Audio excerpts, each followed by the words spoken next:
Hi everyone. So welcome back to my channel. हम coordination पढ़ रहे थे, तो आज हम पढ़ेंगे Werner's theory. So Werner's theory is very important for exam point of view. इसका हम देखेंगे कि क्या था वर्नर्स थ्योरी में। तो चलिए स्टार्ट करते हैं। तो फर्स्टली जो वर्नर थे वो एक स्विस के जो साइंटिस्ट थे। तो उन्होंने क्या किया, उन्होंने मेटल और लीगेंड्स के बीच में बॉन्डिंग देखी थी कि मेटल और लीगेंड्स के बीच में बॉन्डिंग होती कैसे है। तो उन्होंने क्या किया, एक रिएक्शन करी। रिएक्शन किसके बीच में हुई, कोबाल्ट क्लोराइड और अमोनिया के बीच में। कोबाल्ट यहाँ पे मेटल है और अमोनिया, इन दोनों के बीच में क्या हुई, रिएक्शन हुई। अब हमारे पास जो कॉम्प्लेक्स बना, एक कोऑर्डिनेशन कॉम्प्लेक्स बना उस रिएक्शन से, वो कौन सा था, कोबाल्ट और 3 क्लोराइड और 6 NH3।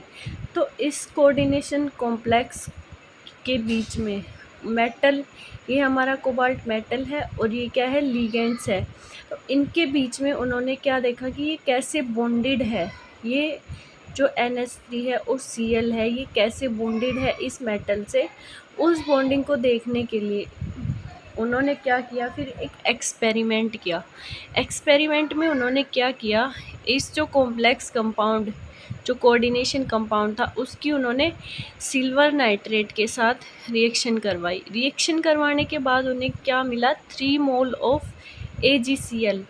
तो इसका वाइट प्रेसिपिटेट मिलेगा, 3 मोल ऑफ AgCl। इसका मतलब क्या है कि जो डायरेक्टली बॉन्डेड है, इस कॉम्प्लेक्स को हम ऐसे लिख सकते हैं, जो डायरेक्टली बॉन्डेड है लीगेंड मेटल के साथ, उसने तो क्या नहीं किया, AgNO3 के साथ रिएक्शन करी ही नहीं। अगर रिएक्शन हुई होती तो हमारे पास प्रोडक्ट में क्या मिलता, NH3 भी मिलता। लेकिन यहाँ पे प्रोडक्ट में Ag सिल्वर है और क्लोरीन है। इसका मतलब जो AgNO3 था, उसने किसके साथ रिएक्ट करा, Cl क्लोरीन, जो इनडायरेक्टली अटैच है। यहाँ मेटल है और यहाँ क्लोरीन है, तो ये क्या है, इनडायरेक्टली अटैच है। और NH3 क्या है, डायरेक्टली अटैच है। तो उन्होंने क्या देखा कि जो इनडायरेक्टली अटैच है मेटल के साथ, वो क्या करेगा, AgNO3 के साथ रिएक्शन करेगा और NH3 नहीं करेगा, जो कि डायरेक्टली अटैच है। उसके बाद उन्होंने क्या कंक्लूजन निकाला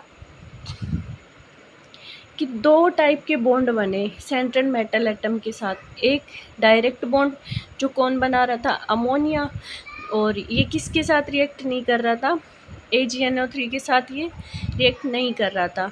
दूसरा क्या था, इनडायरेक्ट बॉन्ड। इनडायरेक्ट बॉन्ड किसके साथ था, क्लोरीन के साथ। ये क्या कर रहा है, ईजीली रिएक्ट कर रहा है AgNO3 के साथ, और क्या बना रहा था, AgCl का प्रेसिपिटेट बना रहा था।